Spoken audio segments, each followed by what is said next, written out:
welcome in another episode of Going for Two, and I know you're thinking, wow, the setting is different. Did Shane renovate his basement? The answer is no. We have a state-of-the-art studio. I thought we were on the come-up. Yeah, we have a state-of-the-art studio right down here at 100 Kellogg's Lane. We're in the clubhouse.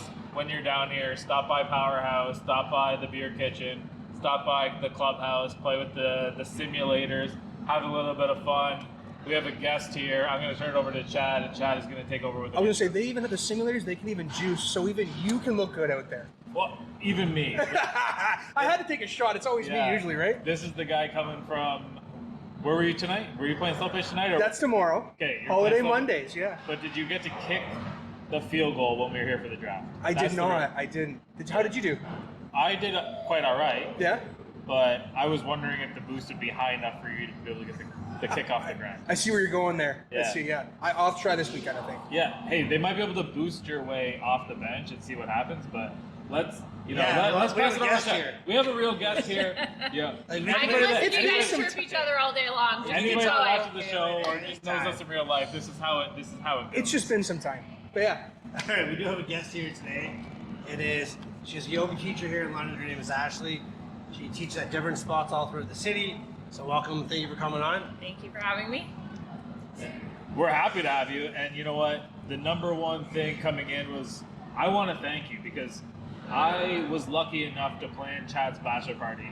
I wasn't lucky enough to plan Chad's footwear at the bachelor party, and because he wore flip-flops, I basically carried him like fireman style back to the hotel. Now, I can honestly say Chad has been attending your class. He's been going pretty religiously. That's not an issue for him anymore. I mean, maybe he plans better with footwear, ideally, but, you know... The answer is no to that. The answer is no. You're right. But he does seem to be able to move his hips and knees a little bit better. And I'm going to say that is a credit to what you're doing out there for him, because he's not good enough to get himself back on. Yeah. So, what have you done to get this man's joints from stopping to scrape against each other? How much time do we have here, guys? It's about 28 minutes unless we go into a second episode. All right. That's correct. Chad has been coming to my classes. For anyone who doesn't know, Chad is also my husband. So I started teaching on a regular basis. And for anybody out there that doesn't realize, Ashley's also blind. So, just kidding. That's a weird joke. I've been teaching since the end of last year. Chad's been coming to my classes every week. In fact, he actually gets very grumpy and angry at me if I tell him the class is full and he's not allowed to attend. Right. And so, yeah, he's been coming on a regular basis. Consistency is key with yoga. It's not something that happens overnight where it's a miracle pill that you take and, you know, you attend one class and all of a sudden you can touch your toes and throw yourself into a handstand or make your body do funky things. Style of yoga I teach is a lot slower paced. It's a lot more gentle. We take lots of modifications. And yeah, consistency has been key for Chad, and he can definitely move his hips now. I can touch my toes now. I will not do it on air. I did see you post that photo. You were able to do that, though. As long as he's sitting cross-legged, he can touch his toes. Look at this. Yeah. To be fair, sitting cross-legged was like off the table for Chad You're right. before. You are 100% right. So he would sit down, he would like moan and grunt just to like pick his leg up. Yeah. He would have to put like pillows under his knees, and You're now right. he can actually just like, I think he was sitting on our front porch the other day and I looked over at him and I was like, you can move your legs like that. You know this. You've never been able to do that before. Was he wearing Lululemon pants or did he have regular pants on at the time? No, just regular pants. 'Cause I didn't know He's if that still was an like, Under Armour, Nike kind of guy. That feels like it'd be a performance-enhancing kind of drug. I have not convinced him to come over to the dark side yet. Yeah. So. And naturally, I mean, yoga's for everybody, but you know what we have done, and like what Chad has done, and I've attended one of your classes. Just before I was about to fight to end, you know, you were kind of just getting it off the ground, and I'll say coming out, I was a little bit nervous because I mean, I'm certainly not a flexible person, and I looked at the ground, and Chad's like, I set you up an area, and there was like blocks and a pad, and I was like, I don't know what to do with any of these things, but you were nice enough to take the time to make sure, like, Shane, are you good? Shane, did you get is that position right? Yeah, maybe throw a block under. Yeah, maybe do. So I will say the fact that you're willing to go out of your way and make all of your participants comfortable, I think is important to know, because people are going to be intimidated. And Yeah. Yoga's not lifting, it's not throwing 200 pounds over your head, but you have to find a way to maneuver your body and breathe through the pain and what's happening. So, like, when you see, well, I mean, I'll use myself. When you saw the dummy like me come in, you're like, how am I going to get through it? Like, how are you going to get through a class with Shane? So it's never a thought in my mind. Okay. Because That's nice. I am That's someone nice. who I've worked in numerous different yoga settings, and especially with guys, for instance, they're really intimidated. They have this idea in their minds, you know, yoga is for smaller females and they have to have a $200 outfit on. Otherwise, it's not for them. They've got to be super flexible to get anything out of it, and that's actually just so far from the truth. And I want people to see that. I want people to feel welcome in my classes. So my idea is to try and just get you through the door. After that, I know it's golden. I can take care of you once you step through the door. Getting people through the door is probably the hardest part. Right. Like you were saying, you know, people, you can lift heavy weights, you can throw a bunch of fast punches, you can do all this kind of stuff. A lot of ego is involved in that. And yoga is the complete opposite. Leave your ego at the door. It doesn't matter what the person next to you is doing. It doesn't matter, you know, what you could even do yesterday. It's about showing up as you are today and condition you're at. Maybe you had a really stressful week at work and Right. that's taking its toll on your body. You haven't slept great. Okay, so maybe something we could do before. You can't do today. You're just not there. That's okay. It doesn't matter. It's the fact that you actually showed up. It sounds super cheesy, but you've seen it in action. Yeah. You've seen it in action. Kaylin, we got to get you. Yeah, I know. We got to get Liam to come out. We got to do Going for Two Boys. I'm struggling to sit here cross-legged right now as it is. I'm one of those work from home guys, unfortunately, that's fallen victim to sitting in the Yep. chair 8 hours a day, and my Right. hamstrings are getting tighter every single week, right?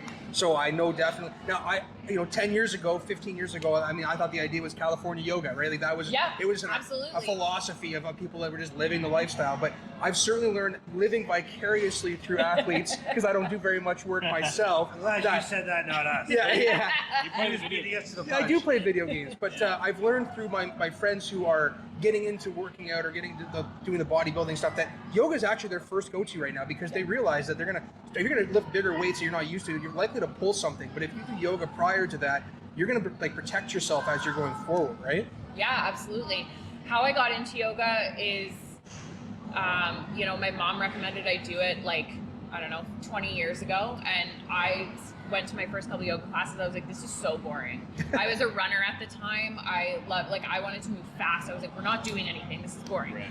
So I, pushed it aside, didn't come back to it for a couple of years. Then some girlfriends and I started doing it. We were like, oh, this is fun. We'll go to hot yoga. We'll sweat it out. Great. And then, I'm a mom now. I like to lift heavy weights in the gym. I like to be active. And now it's more of like a work in for me. So I come to slow down, get into my head, figure it all out, that sort of stuff.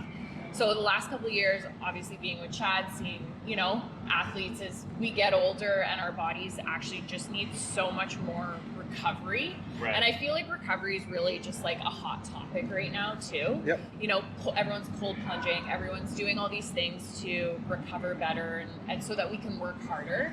And so that's actually my focus in yoga. That's why I come to yoga now. It's what we work on together. If you look at a lot of high performance athletes, a lot of them do yoga. A lot of professional sports teams have a yoga teacher that comes in and works with the athletes either one-on-one, or they have team classes, or they just pay for their athletes to go to a studio, right? Yeah. We've got that here in London, I know that. It's something where it actually works with the athlete and helps you perform better. You mentioned earlier your style of yoga, and then you said hot yoga. So I know there's at least one style. What is your style, and what are the variations? Where should a There's beginner like start? 50 styles. Yeah. Okay. So what are the There's popular There's ones? more than that. Oh I my don't gosh. even know what the number is. You can have but- a goat on your back doing it. Or Now that one, the you get goat really yoga sounds sweaty. cool. Yeah. Yeah. But in the or one you in- do it in the snow, or I don't know. I made that one. In London area, I'm sure there's probably some predominant styles of yoga. And if Yeah. I was a beginner, should I be jumping into something like hot yoga? I know that you're going there to sweat in that region. But what's the good idea for me? Yeah, so I mean, I think anywhere is like a beginner's. I think you just have to go in with a beginner's mind, have an open mind too.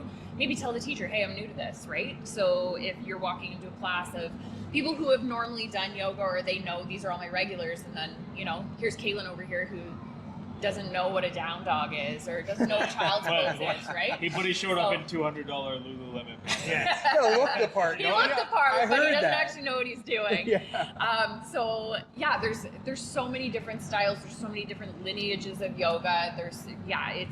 I mean, I don't even know them all. The hot yoga versus not hot yoga is really a personal preference. Some people like that extra added, you know, I'm going to sweat, I'm going to detox it out. The type of yoga I teach is yin and restorative. So they're actually two very different types of yoga, but they're also very similar as well. They're very slow paced, holding the different poses for minutes at a time.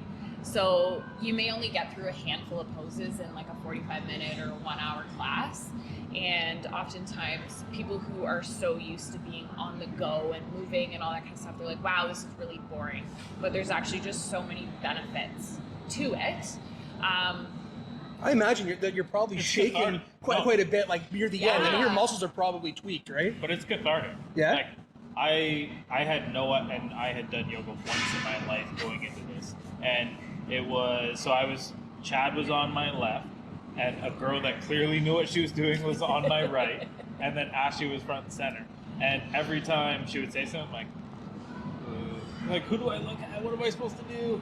And I am not the poster child for yoga. I want to put that out there. So you don't know the terms, the names, or anything? I'm getting there. Yeah. But I'm saying, like, don't look at me and be like, well, that's what I should be doing, because there's a lot of modifications in what I just got told to do. And in reality, like, when I did yoga with Chad, it was 8 months ago. So, like, his flexibility has even gotten better. Like, you probably noticed it when we were back at my house, like, watching him sit on the counter.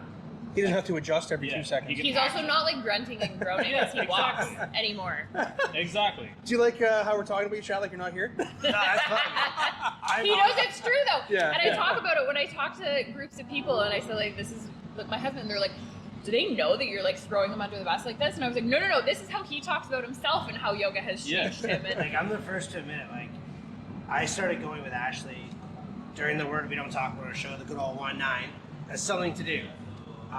Just together. it was like our Sunday afternoon. Like, she watched 4 hours of football with me. I was like, I can give her one yoga class, and then go fair. back and watch the second half of the 4 o'clock game. Yeah, we did it for a couple, like every other Sunday for a while, Seems reasonable. and then I was like, Good oh, trade-off. this stuff, and like that was hot yoga.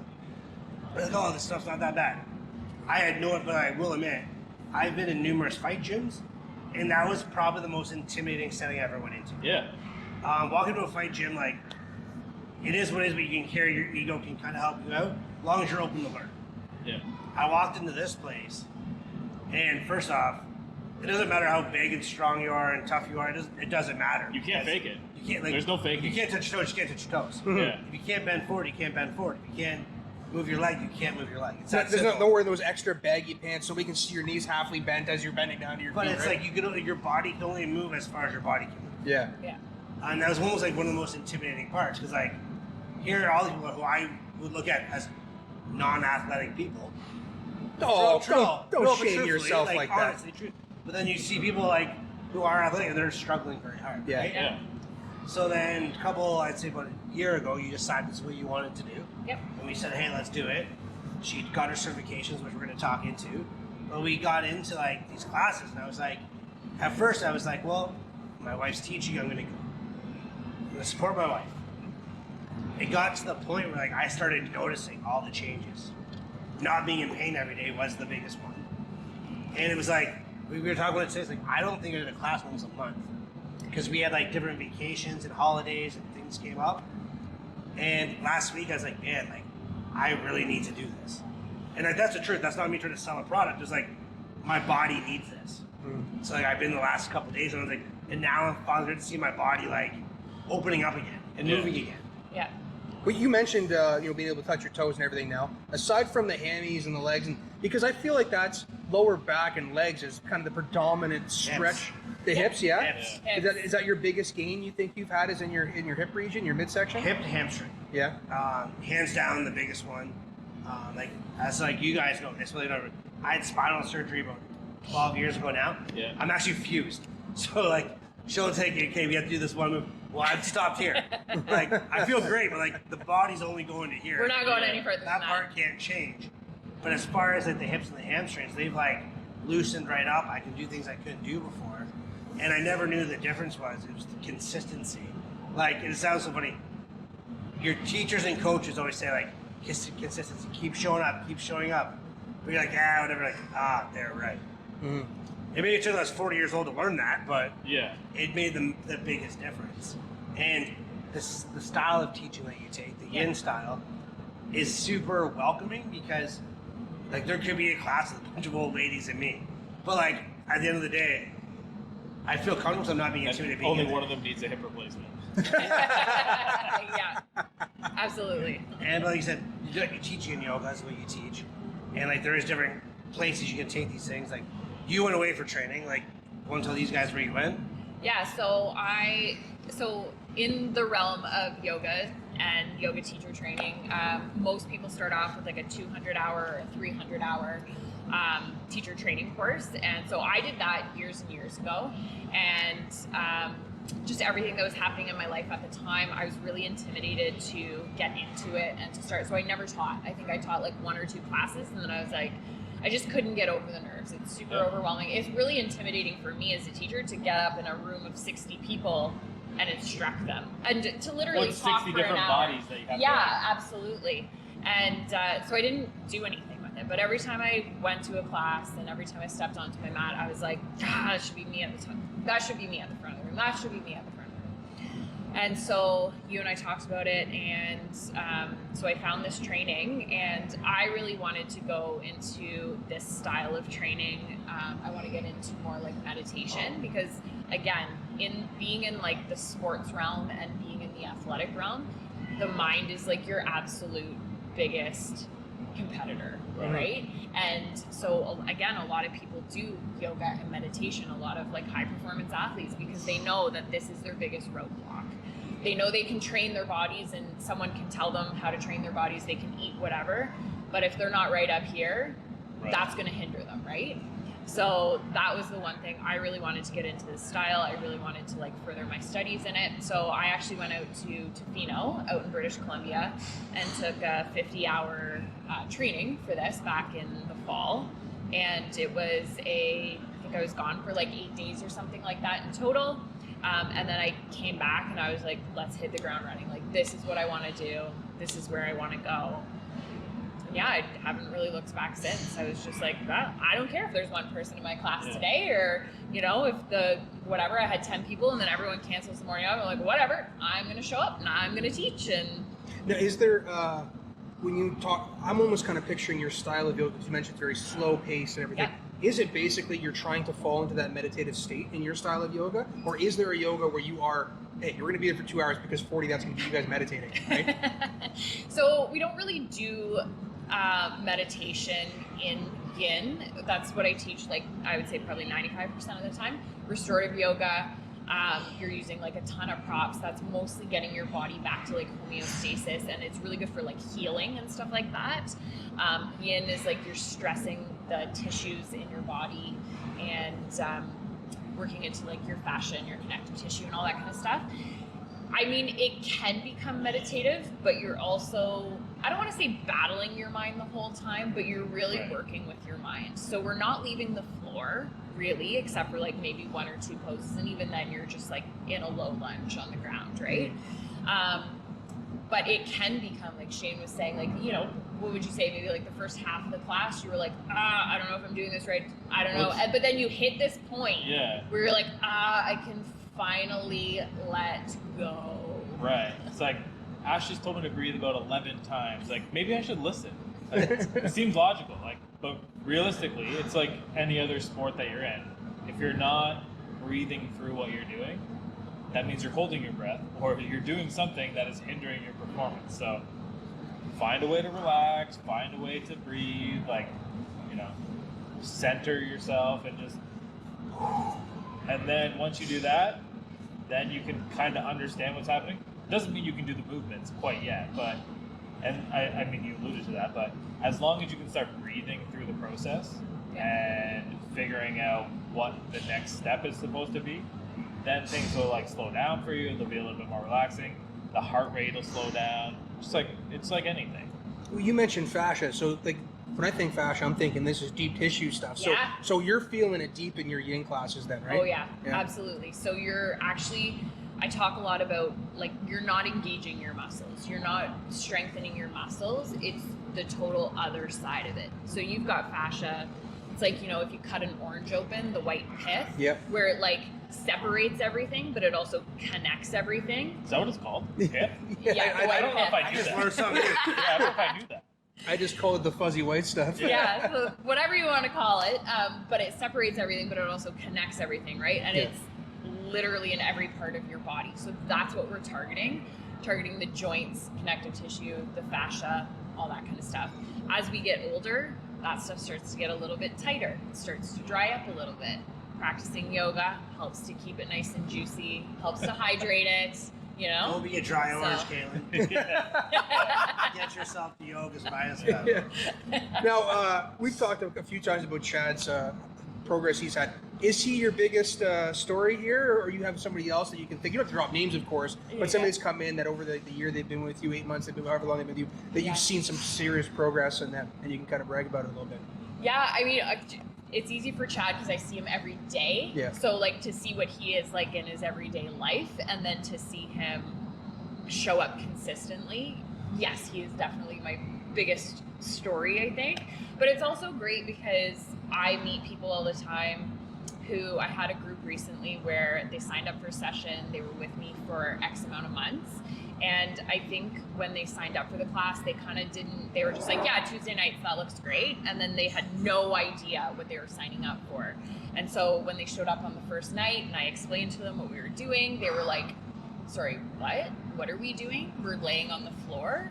And it's really uncomfortable for people to be in stillness, right? And then after a few weeks, they were like, okay, and I think it was about the 8-week mark where they could just like, they would come into the room and they'd just be like, okay, we're just gonna lay down. We know that this is where we're gonna start. And I was like, they're finally getting it. Like they're finally embracing it. And then last week we ended our session and then they were like, okay, where can we do more of this? I'm like, yes, okay. We're embracing stillness. We're embracing like slowing down. I really love that. I'm a pretty mindful person. I like to take, you know, I don't know, I take breaks all the time. I love naps. I love, you know, just taking a break out of my day to just like chill, recenter myself, refocus so I can get going onto the next task. So it's nice to see other people embrace that as well too.